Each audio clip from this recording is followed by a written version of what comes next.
వీఆర్ఓల, సర్వేయర్ల, వీఆర్ఏల సమస్యలు వెంటనే పరిష్కరించాలని డిమాండ్ చేస్తూ కాకినాడ జిల్లా ఐలేశ్వరం తహసీల్దార్ కార్యాలయం వద్ద అమరావతి జేఏసీ రాష్ట్ర సంఘం ఆధ్వర్యంలో నల్ల బ్యాడ్జీలు ధరించి నిరసన చేపట్టారు. ఈ సందర్భంగా వీఆర్ఓల ఐక్యత వర్ధిల్లాలంటూ నినాదాలు చేశారు. వీఆర్ఓల, సర్వేయర్ల, వీఆర్ఏల సమస్యలు వెంటనే పరిష్కరించాలని నినాదాలు చేపట్టారు. ఈ సందర్భంగా వీఆర్ఓ అవసరాల కిషోర్ మాట్లాడుతూ వీఆర్ఓ, వీఆర్ఏ, సర్వేయర్ల పని భారాన్ని తగ్గించాలని డిమాండ్ చేశారు. వీఆర్ఓ, వీఆర్ఏ, సర్వేయర్లకు డీడీఓగా స్థానిక ఎంఆర్ఓని నియమించాలని కోరారు. పలు మండల ఉన్నతాధికారుల పని భారంతో మానసిక ఒత్తిడికి గురవుతున్నారని ఆవేదన చెందారు. మేము ఉన్నతాధికారుల సూచనలు తప్పక పాటిస్తామని తెలిపారు. పనికి మేము వ్యతిరేకం కాదని, మాకు పని నిర్దేశించేది ఒక్కరే అయి ఉండాలని వారన్నారు. అమరావతి జాయింట్ కమిటీ పిలుపు మేరకు నేడు, రేపు, ఎల్లుండు ఈ నిరసన కార్యక్రమం జరుగుతుందని అన్నారు. మా న్యాయమైన సమస్యను పరిష్కరించని ఎడల మార్చి 1వ తేదీ నుండి మా ఉద్యమాన్ని తీవ్రతరం చేస్తామని ఈ సందర్భంగా హెచ్చరించారు. ఎంతో మంది పని భారంతో బలైపోతున్నారని ఆవేదన వ్యక్తం చేశారు. ఈ కార్యక్రమంలో గౌరవ అధ్యక్షులు అవసరాల కిషోర్, అధ్యక్షులు Kotteti Satyarao, secretary Rongala Srinu, division AC సభ్యులు మద్దిల వాసు, కాసాని అనిల్, అప్పికొండ వరప్రసాద్, వీఆర్ఓలు చీకట్ల నాగేశ్వరరావు, మణికంఠ, బాలరాజు, భారతి, లక్ష్మణ్ రావు, రమణ, సూర్యప్రకాష్, లక్ష్మణ్, షేక్ దాదా సాహెబ్ తదితరులు పాల్గొన్నారు. అందరికీ నమస్కారం. ఈ రోజున ఈ ప్రెస్ మీట్ పెట్టడం గల కారణం ఏంటంటే వీఆర్ఓలు, సర్వేర్లు, వీఆర్ఏలు, జూనియర్ అసిస్టెంట్, ఆర్ఐలు, తహసీల్దార్తో సహా అమరావతి జాయింట్ యాక్షన్ కమిటీ ఏర్పడింది. ఉద్యోగస్తుల యొక్క సమస్యల మీద పరిష్కరించడానికి, ఉద్యమించడానికి, గవర్నమెంట్తో సంప్రదింపు జరపడానికి ఈ అమరావతి జేఏసీ ఏర్పడింది. దీనికి గౌరవ చైర్మన్గా రవీంద్రరాజు గారు ఉంటా ఉన్నారు. మరి ఈ రోజుని అమరావతి జేఏసీ రాష్ట్ర పిలుపు మేరకి గ్రామాల్లో పనిచేస్తున్నటువంటి వీఆర్ఓలు, సర్వేర్లు, వీఆర్ఏలు, ఆఫీస్ స్టాఫ్ కూడా అనేక సార్లు పని ఒత్తిడి గురవుతూ ఉన్నారు. ఏంటి అనుకున్నప్పుడు గతంలో రెవెన్యూ వ్యవస్థ ఉన్నప్పుడు కింది వీఆర్ఓలు ఉండేవారు. ఒక 5 సంవత్సరాల క్రితం వైఎస్ జగన్మోహన్ రెడ్డి గవర్నమెంట్ వచ్చిన తర్వాత జిఎస్డబ్ల్యూస్ అని సచివాలయ వ్యవస్థ ఏర్పాటు చేసి అందులో కూడా ఎంప్లాయీస్ని ఏర్పాటు చేయడం, దాంట్లో మా గ్రేడ్ 2 వీఆర్ఓలు ఎవరైతే ఉన్నారో గ్రేడ్ 2 వీఆర్ఓల్ని, సర్వేల్ని కూడా వాళ్ళ కంట్రోల్లోకి తీసుకురావడం జరిగింది. ఇప్పుడు ఉన్నటువంటి పరిస్థితి ఏంటంటే ఈవేళ వరకు వీఆర్ఓలు అందరికీ కూడా డీడీఓగా తహసీల్దార్ గారు ఉండేవారు. ఇప్పుడు జిఎస్డబ్ల్యూస్ వ్యవస్థ వచ్చిన తర్వాత కొంతమంది సర్వేలకి, గ్రేడ్ 2 వీఆర్ఓలకి మున్సిపాలిటీలో పనిచేస్తే కమిషనర్ గారు, మరి రూరల్ గ్రామాల్లో పనిచేస్తే ఎండిఓ గారు ఇవాళ వాళ్ళకి డీడీఓలుగా ఉన్నారు. ప్రధానంగా మా డిమాండ్ ఏంటంటే గ్రేడ్ 2 కానీ గ్రేడ్ 1 కానీ ఎవరైనా సరే సర్వేర్లు కానీ అందరికీ కూడా డీడీఓ, తహసీల్దార్ ఉండాలని చెప్పేసి మేము డిమాండ్ చేస్తూ ఉన్నాం. First one. సెకండ్ డిమాండ్ ఏంటంటే ఈవేళ వీఆర్ఓలకు కానీ సర్వేర్లు కానీ పని చాలా విపరీతంగా పెరిగింది. మేము పని చేయమని అంటం లేదు, కానీ ఈ వ్యవస్థలో లోపాల వల్ల ఏం జరుగుతూ ఉందంటే ఈవేళ ఏదైతే సర్వేలు జరుగుతా ఉన్నాయో సర్వేలు అన్నీ కూడా వీఆర్ఓలకి, సర్వేలకి కూడా ఎండిఓ గారు ఓ డ్యూటీ వేస్తా ఉన్నారు, కమిషనర్ గారు డ్యూటీ వేస్తా ఉన్నారు, తహసీల్దార్ గారు డ్యూటీ వేస్తా ఉన్నారు. మరి 3 డ్యూటీలు ఒకే వీఆర్ఓ కానీ ఒకే సర్వేర్ కానీ ఒకే సమయంలో ఎలా నిర్వహించగలుగుతాం అని చెప్పేసి మేము ప్రభుత్వాన్ని అడుగుతా ఉన్నాం. మేము పని చేయమంటం లేదు, దయచేసి పని విధానం ఏదైతే ఉందో ఒక పని తర్వాత ఒకటి, ఒక సర్వే తర్వాత ఒకటి అని చెప్పేసి మీరు నిర్ణయించాలి తప్ప ఈ రంగా పని ఒత్తిడి చేయడం వల్ల అధికారుల యొక్క వేధింపులకు గురై, స్ట్రెస్ గురై చాలా మంది ఈవేళ వీఆర్ఓలు ఆత్మహత్యలు చేసుకుంటా ఉన్నారు. మీరు చూపించాలి వీఆర్ఓ మరి ఆయన యాక్సిడెంట్ చనిపోతే ఒత్తిడి గురైపోయి నిన్న కాక మొన్న గొల్లపూల మండలంలో తహసీల్దార్ గారి యొక్క మరి ఆయన పని ఒత్తిడి ఎక్కువగా ఉండి ఆయనకు వేధింపులు తాళాక నేను ఆత్మహత్య చేసుకుంటా అని చెప్పేసి పేపర్లో వచ్చింది, మీ అందరూ చూశారు. మా సాటి వీఆర్ఓ ఆయన వెంటనే గవర్నమెంట్ హాస్పిటల్ తీసుకెళ్లి మెరుగైన వైద్యం చేయించడం వల్ల భగవంతుడి దయ వల్ల మరి ఆయన బతికి బయటపడ్డాడు. మరి ఇటువంటి పరిస్థితులు గ్రామాల్లో జరుగుతూ ఉంటే ఇంతకన్నా ఎక్కువ పని చేసాం, ఇంతకన్నా ఎక్కువ కార్యక్రమాలు చేసాం, కానీ ఎప్పుడు ఇంత పని ఒత్తిడికి మేము గురవ్వలేదు. కాబట్టి దయచేసి మేము గవర్నమెంట్ని కోరేది ఏంటంటే మా మీద పని భారం ఏదైతే ఉందో ఆ పని భారాన్ని తగ్గించండి, మీ యొక్క విధానాలు ఏదైతే విధానాలు మార్చుకోండి, మేము 10 to 5 పని చేస్తామని చెప్పి చెప్తా ఉన్నాము. అయితే తర్వాత మరి ఈవేళ మీరు తెలుసు, మీ అందరికీ పాత్రికేయ సోదరులందరికీ కూడా రాత్రి ఏదో ఇల్లు కాలిపోయిందంటే వీఆర్ఓ అర్జెంటుగా పరిగెడతాడు, ఎక్కడో వరదలు వస్తాయంటే పరిగెడతా ఉన్నాం, లేకపోతే ఎవరో సూసైడ్ చేసుకున్నారంటే పరిగెడతా ఉన్నాం. ఏ పనికైనా సరే, లేకపోతే సారా పట్టుకున్నట్టు పోలీసు వారికి ఎక్కిస్తే ఆ రిపోర్ట్ రాయడానికి మేము వెళ్తా ఉన్నాం.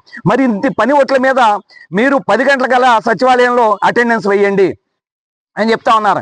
మరి 11 గంటలకి ఒక విఆర్ఓ ఫీల్డ్ లో ఉంటే 11 గంటలకు అటెండెన్స్ వేయడం కుదురుతుందా అంటే కుదరదు. అందుకని ఏపీఆర్ఎఫ్ ఆ సైట్ లో మేము అందరం కూడా అటెండెన్స్ చేస్తాం, దాన్ని మీరు ఆమోదించాలని చెప్పితే ముఖ్యమంత్రిగా సానుకూలంగా స్పందించారు. సరే, కింది అధికారులు దాన్ని పరిగణలో తీసుకోకుండా మా మీద ఒత్తిడి తెస్తా ఉన్నారు. దయచేసి అధికారులు అర్థం చేసుకోవాలి, మేము అధికారులు ఎవరికి వ్యతిరేకం కాదు. ఈ పని విధానం ఏదైతుందో, విభజన చాలా క్లియర్ గా ఉండాలని భవిష్యత్తులో మరి గవర్నమెంట్ కానీ మా పేట్ల సానుకూల స్పందన కానీ తీసుకోపోయినట్టయితే మేము మార్చి 1 వరకు, ఈవేళ రేపు ఎల్లుండో కూడా నిరసన తెలియజేసి మార్చి 1 నుంచి పెన్ డౌన్ కార్యక్రమానికి కూడా మొత్తం 3 వ్యవస్థలు జేఏసీగా ఉన్నటువంటి అన్ని వ్యవస్థలు కూడా పెన్ డౌన్ చేయడానికి సిద్ధంగా ఉన్నామని చెప్పేసి ఈ పాత్రికేయ ముఖ్యంగా మీ అందరికీ కూడా తెలియజేస్తా ఉన్నాం. అందరికీ నమస్కారం అండి. నా పేరు అనిల్ కుమార్ అండి. నేను విలేజ్ సర్వేయర్గా పనిచేస్తున్నాను. ఇప్పుడు రీసెంట్గా 5 సంవత్సరాల క్రితం మేము జాయిన్ అయ్యాము. ఇప్పుడు మేము సచివాలయ వ్యవస్థ ద్వారా జాయిన్ అయ్యామండి. ఈ సచివాలయ వ్యవస్థలో మేము చేసే వర్క్ ఏమో రెవెన్యూ పరంగా వర్క్ చేస్తున్నాము. రెవెన్యూ డిపార్ట్మెంట్లో మాకు తహసీల్దార్ గారు, ఆర్డీఓ గారు, కలెక్టర్ గారు మాకు ఇన్స్ట్రక్షన్స్ ఇస్తున్నారు. అలాగే మేము జిఎస్డబ్ల్యూఎస్ డిపార్ట్మెంట్లో పనిచేస్తున్నాం కాబట్టి వారు కూడా ఎంపీడీఓ గారు, ఈఓపీఆర్డీ గారు, డిపిఓ గారు మాకు వర్కులు చెప్తున్నారండి. ప్రజెంట్ 3 వర్కులు జరుగుతున్నాయి. రీసర్వే వర్క్ జరుగుతుందండి, తర్వాత స్వామిత్వ వర్క్ జరుగుతుంది, అలాగే జిఎస్డబ్ల్యూఎస్ వర్క్లు కూడా జరుగుతున్నాయి. ఒకే సమయంలో ఒక విలేజ్ సర్వేయరు 3 వర్కులు చేయమని 3 డిపార్ట్మెంట్ల నుంచి ఒత్తిడి వస్తుందండి. ఏ వర్క్ చేయాలి అన్న దాని మీద మాకు సందేహం వ్యక్తం అవుతుంది. అలాగే ఇప్పుడు కలెక్టర్ గారు కూడా మాకు అందరికీ కూడా ఇచ్చి ఉన్నారు, ఏవైతే ఓన్లీ రీసర్వేకి సంబంధించిన వర్కులు మాత్రమే సర్వేయర్లు చేయండి, విఆర్ఓలు చేయండి అని మాత్రమే చెప్తున్నారు. కానీ మిగతా డిపిఓ ఆఫీస్ వాళ్ళు ఏం చెప్తున్నారంటే, కలెక్టర్ గారు ఆదేశాలు ఇచ్చి ఉన్నారు, కానీ ఆ ఆదేశాల ప్రకారం కాకుండా మనకు ఉద్యోగం కంటే ముందు 10 గంటల కంటే ముందే వచ్చి 1 గంట అది చేయండి, 1 గంట ఇది చేయండి అని చెప్తున్నారు. ఒక రీసర్వేకి ఒక సర్వేర్ని వేస్తే కనుక 10-15 కిలోమీటర్లు, 20 కిలోమీటర్ల దూరంలో వేస్తున్నారు. ఇప్పుడు ఆ 20 కిలోమీటర్ల దూరం నుంచి వచ్చి ఇక్కడ సర్వే చేసి మళ్ళీ రీసర్వేకి అటెండ్ అవ్వడం అన్నది సాధ్యమయ్యే పని కాదండి.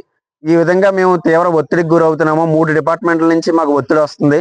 ఆ విధంగానే మాకు అటెండెన్స్ వేసే సౌలభ్యం ఇచ్చారు, కానీ 2 దాంట్లో అటెండెన్స్ వేయమంటున్నారు. కానీ ఇంకోటి ఏంటంటే, మేము చేసే వర్క్ ఏమో రెవెన్యూ డిపార్ట్మెంట్లో పనిచేస్తున్నాం, కానీ వర్క్ చెప్పేదేమో జిఎస్డబ్ల్యూఎస్ డిపార్ట్మెంట్ నుంచే చెప్తున్నారు. మాకు శాలరీలు కూడా జిఎస్డబ్ల్యూఎస్ డిపార్ట్మెంట్ నుంచే పెడుతున్నారు. మాకు అలాగే కొంతమంది విఆర్ఓలకి జిఎస్ డిపార్ట్మెంట్లో శాలరీ పెట్టడం తీసివేసి మాకు డీడీఓగా తహసీల్దార్ వారిని పెట్టవలసిందిగా కోరి ప్రార్థిస్తున్నామండి. అలాగే మాపై ఉన్న ఒత్తిడిని కూడా మీరు అందరూ తగ్గించి ఒక వర్క్ తర్వాత ఇంకొక వర్క్ చేయవలసిందిగా ఆదేశించవలసిందిగా కోరుచున్నామండి. అన్ని వర్కులు ఒకేసారి చెప్తే మేము కూడా చాలా తీవ్రంగా ఒత్తిడికి గురవుతున్నాము. మా ఫ్యామిలీలకు కూడా సరైన సమయం కూడా ఇవ్వలేకపోతున్నామండి.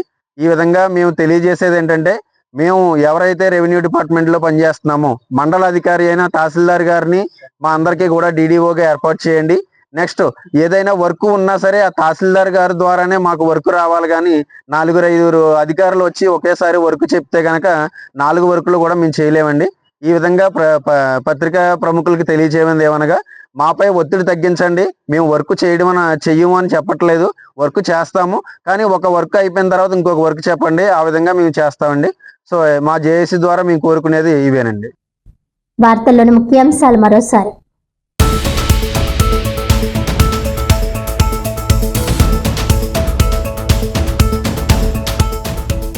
అభివృద్ధి సంక్షేమానికి పునాది 2026-27 ఆంధ్రప్రదేశ్ రాష్ట్ర బడ్జెట్. ప్రజలందరూ మెచ్చే విధంగా కూటమి ప్రభుత్వం సమతుల్య బడ్జెట్ను రూపొందించిందన్న కాకినాడ సిటీ ఎమ్మెల్యే వనమాడి కొండబాబు.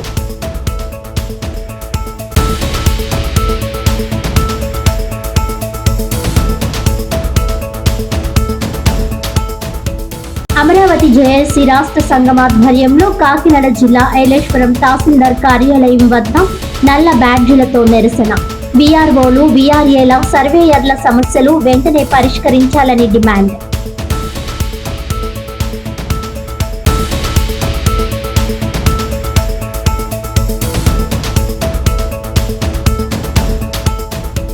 $3,32,205 కోట్ల రూపాయలతో 2026-27 ఆంధ్రప్రదేశ్ ఆర్థిక బడ్జెట్ పై ప్రశంసలు. అభివృద్ధి సంక్షేమాల డబుల్ ఇంజన్ బడ్జెట్ అన్న జగ్గంపేట ఎమ్మెల్యే జ్యోతుల నెహ్రూ.